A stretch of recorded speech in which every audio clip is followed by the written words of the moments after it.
I still remember the exact moment that everything changed for me. I was living in Los Angeles and I was struggling, and I mean struggling up the stairs to my second floor apartment.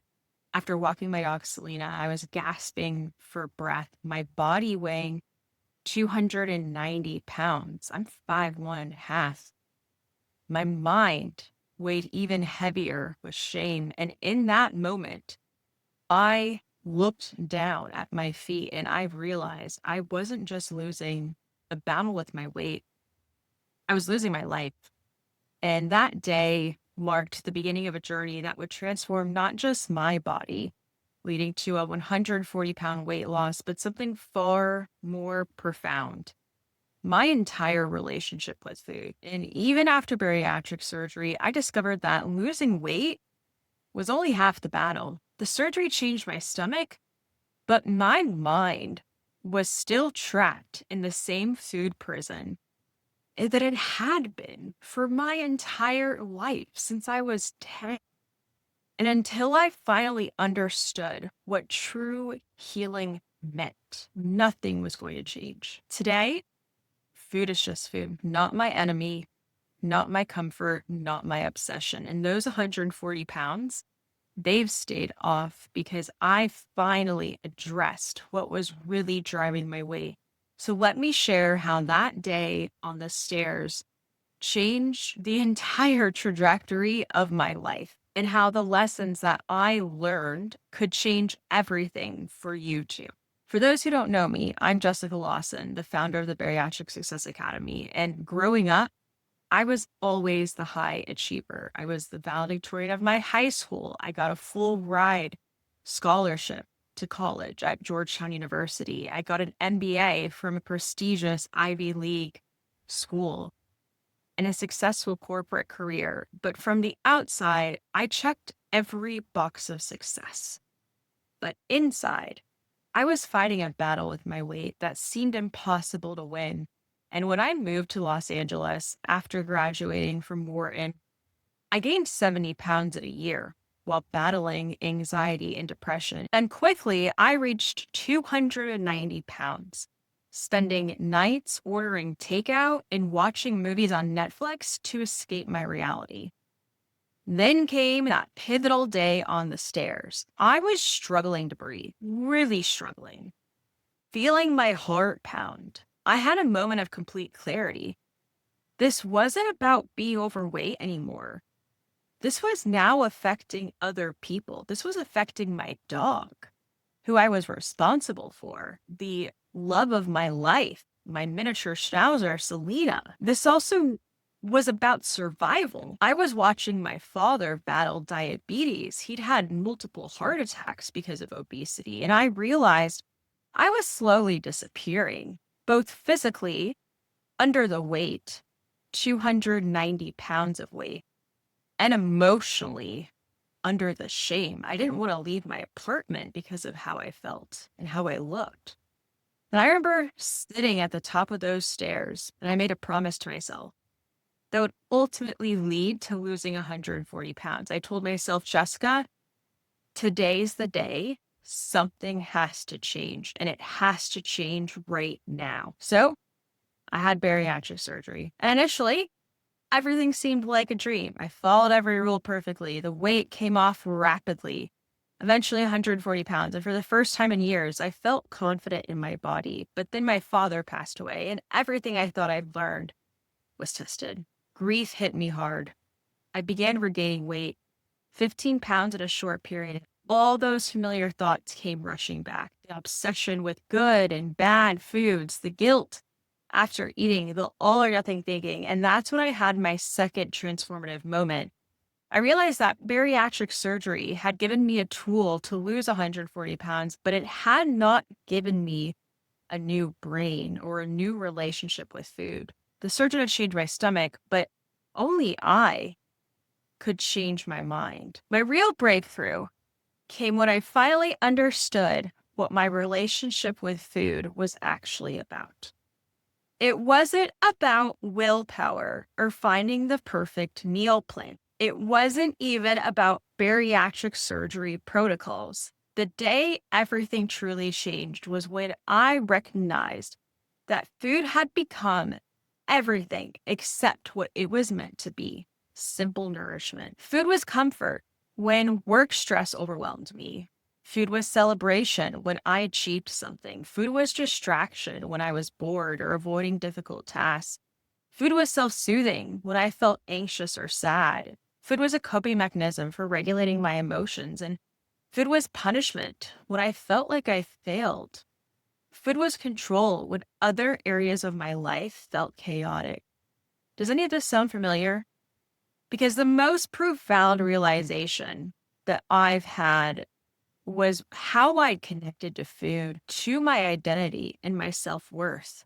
A good day meant I was a good, disciplined person. A bad day with food meant I was a failure. And the scale was more than a tool for measuring weight. It became measuring my value as a person. And psychologists call this emotional reasoning, a cognitive distortion where we believe that what we feel must be true. In a 2019 study in the Journal of Personality and Social Psychology found that this type of thinking creates powerful feedback loops that reinforce negative self-perception and problematic behaviors. And this insight was my true turning point, the moment that would ensure those 140 pounds stayed off for good. I realized I needed to not just heal my body, but my relationship with food and my relationship with myself. So, to maintain my weight loss, I needed to understand what was really happening in my brain. And what I discovered explained why that day on the stairs couldn't change things alone. It was never going to. And also why traditional approaches and diets had always failed me. When we experience stress, whether it's from work or relationships or negative thoughts about ourselves, our bodies release cortisol, our primary stress hormone. And according to research from the University of California, this triggers increased activity in the brain's reward pathways, particularly towards high calorie food. And groundbreaking studies at the National Institute of Health have shown that this isn't just psychological, it's a measurable neurobiological response. This is not a character flaw, it's biology. Your brain is trying to protect you by seeking quick energy and mood boosting chemicals. And research from Harvard Medical School shows that chronic stress actually changes how our brain responds to food. The reward centers become more sensitive to the dopamine release from eating palatable foods. A 2021 study in Nature Neuroscience found that these brain changes can persist long after weight loss, creating what scientists call the metabolic memory effect. For bariatric patients, this creates a unique challenge. The surgery changes our physical hunger cues and helps us lose substantial weight, but it doesn't address these neurological pathways that have established over years or decades. And longitudinal studies of bariatric patients published in JAMA Surgery confirm this disconnect between physical changes and psychological patterns. But the good news, our brains have an amazing ability called neuroplasticity. They can reorganize themselves by forming new neural connections. In a fascinating study from MIT's McGovern Institute showed that we can actually rewire these pathways through specific repeated interventions. The key is targeting both conscious thought patterns and subconscious neural associations. But rewiring requires more than just trying harder or following another diet plan. It requires a systematic approach to creating new neural associations with food and addressing the emotional need that food has been fulfilling. This understanding became my foundation for maintaining my weight loss transformation and finding true freedom with food. After that day, everything changed on the stairs. My journey unfolded in several key phases, and I've since guided dozens of bariatric patients through the same process, helping them maintain significant weight loss while finding freedom with food. Phase 1 is awareness without judgment. The first step was developing awareness of my patterns without the harsh self-judgment that had always accompanied them. I started using a practice I call compassionate observation, simply noticing my eating behaviors, thoughts, and emotions without criticism. This is similar to mindfulness, but specifically focused on food related thoughts. And neurologically, this approach is powerful. Research published in Frontiers in Psychology shows that self compassion activates the parasympathetic nervous system in our rest and digest mode rather than our sympathetic fight or flight response that drives emotional eating. And studies demonstrate that self compassion literally changes brain activation patterns in the prefrontal cortex, reducing emotional reactivity. And I developed a simple technique called stop that creates space using pattern interruption techniques between the trigger and the response. So you stop what you're doing, you pause. We're literally pretending like we're a time traveler in space, pressing pause because we got to buy some time. We're pausing. Okay. Then we need to think. We need to think about what is making us feel the need to eat, what emotions are going on. We want to observe what's happening in our body. Are we feeling physically hungry or emotional head hunger? Then we want to proceed with intention. And this pause became crucial in maintaining my weight loss because it interrupted automatic patterns and created space for choice. Neurologically, this activates the prefrontal cortex, giving it time to override automatic limbic responses in a process well documented in research on decision making. Phase 2, emotional needs identification. Next, I learned to identify what emotional need food was fulfilling. When I felt the urge to eat, despite not being physically hungry, I asked myself, what am I feeling right now? What do I really need in this moment? And how can I meet this need without food? This approach is grounded in emotional intelligence theory and supported by research on emotional regulation. And studies show that accurately labeling emotions activates the right part of your brain, which helps modulate the amygdala's emotional reactions. And I discovered that food was often a substitute for much more fundamental needs. When I was stressed, I needed calming, not calories. When I was lonely, I needed connection, not comfort food. When I was bored, I needed engagement, not entertainment or eating. When I was tired, I needed rest, not energy from food.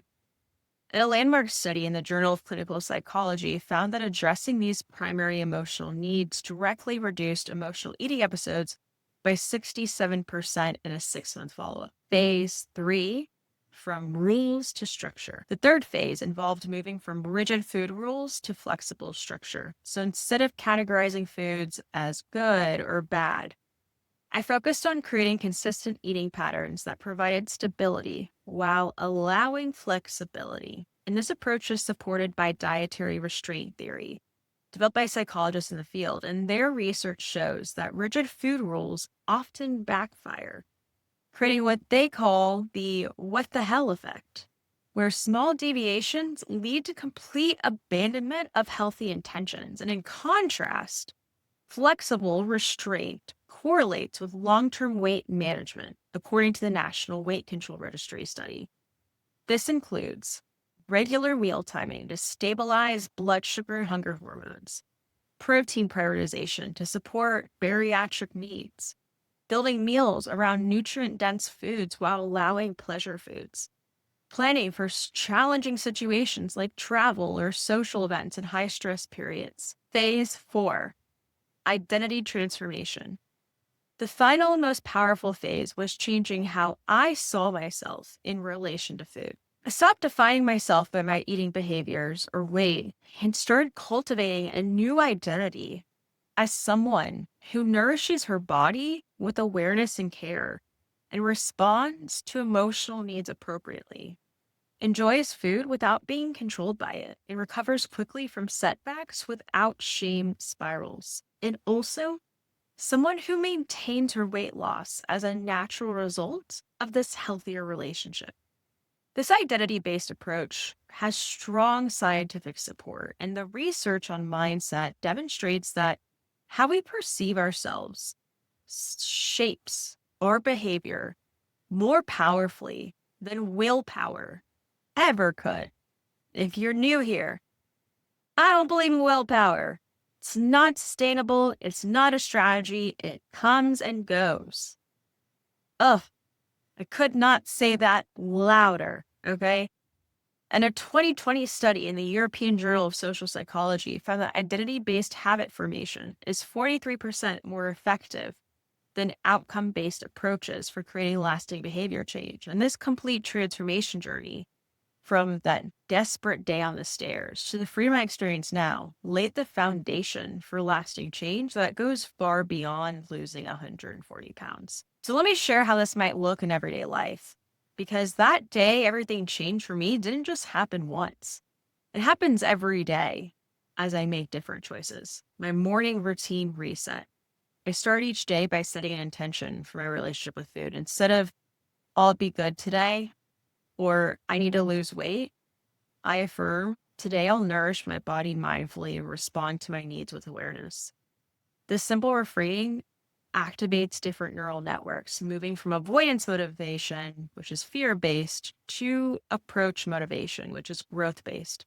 This creates sustainable habits that maintain weight loss naturally. And research at the University of Rochester has demonstrated that approach focused goals activate the left prefrontal cortex, which is associated with positive emotions and resilience, while avoidance goals trigger right prefrontal activation linked to anxiety and withdrawal, emotional eating intervention. So when I notice the urge to eat outside of hunger, I use stop method. Then ask these key questions on a scale of 1 to 10. How physically hungry am I right now? What emotion am I experiencing? What alternative ways could I address this emotion? And this practice is grounded in interoceptive awareness, our ability to sense internal bodily states. A groundbreaking study from the University of California found that strengthening this awareness through targeted exercises improves the ability to distinguish between emotional and physical hunger by up to 70%, directly reducing non-hunger eating. For example, when I realize I'm eating due to work stress, I might take a 5-minute walk, practice some box breathing, or talk to a supportive friend instead. And these alternative responses prevent my emotional eating that has led to my weight gain in the first place. Structured flexibility for meals. I create a simple meal framework that ensures I get proper nutrition while allowing flexibility.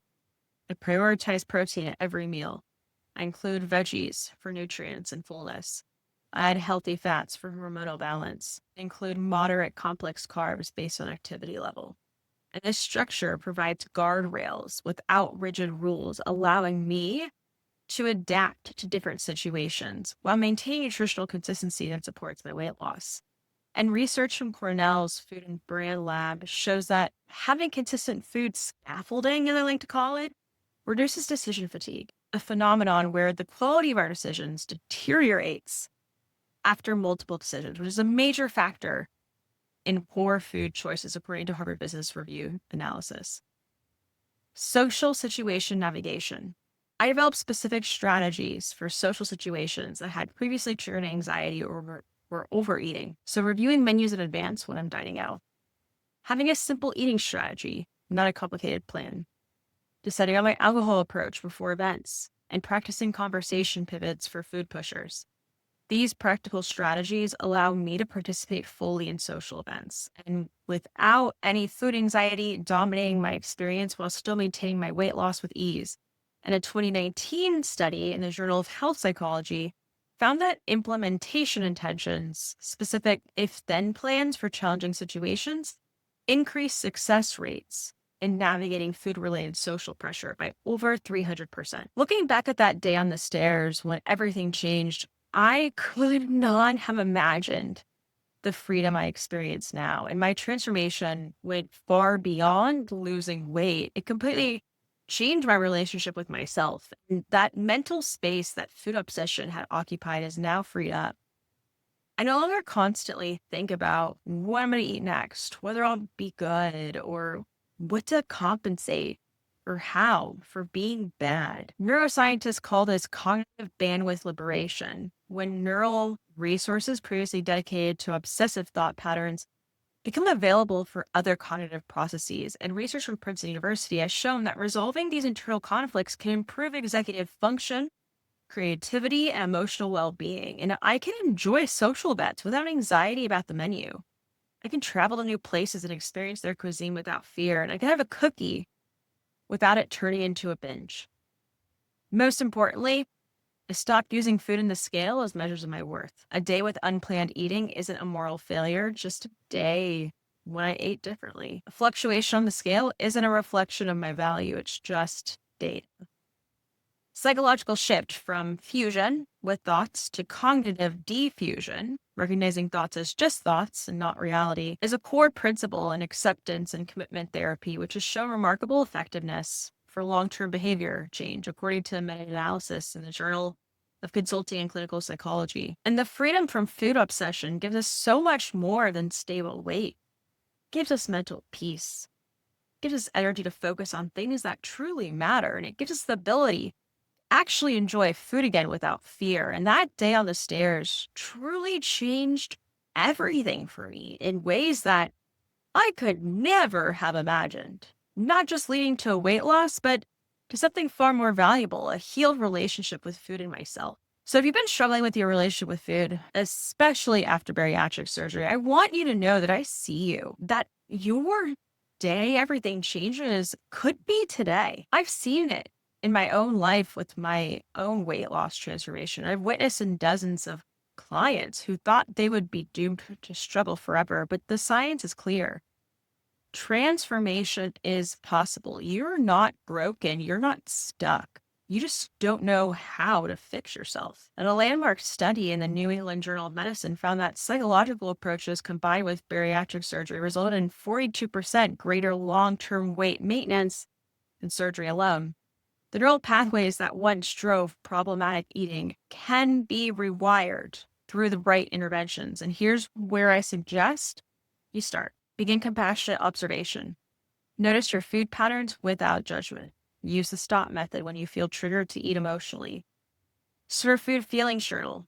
Not tracking calories, but tracking how you feel before, during, and after eating. And look for patterns in your emotional eating triggers. Create a flexible meal structure. Develop a simple framework that ensures proper nutrition while allowing adaptability. Practice self-compassion. Speak to yourself with the same kindness that you would show your best friend who's struggling. And connect with support. Healing your relationship with food is difficult to do alone. You don't know what you're doing. Whether it's a coach or a supportive community, find people who understand this journey. And if you'd like to go deeper into this work and discover how we could transform your relationship with food together, I invite you to book a bariatric success connection call with me. During this complimentary call, we'll discuss your specific challenges with food after surgery and identify what might be keeping you stuck and explore whether the Bariatric Success Academy would be the right fit for you.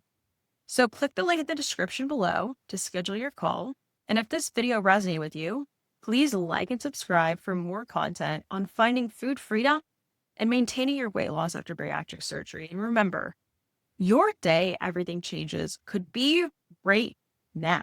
True healing happens when both your body and your relationship with food are transformed. And just as I lost 140 pounds and found freedom, you can create your own transformation story that starts today. Because why not? Why not you?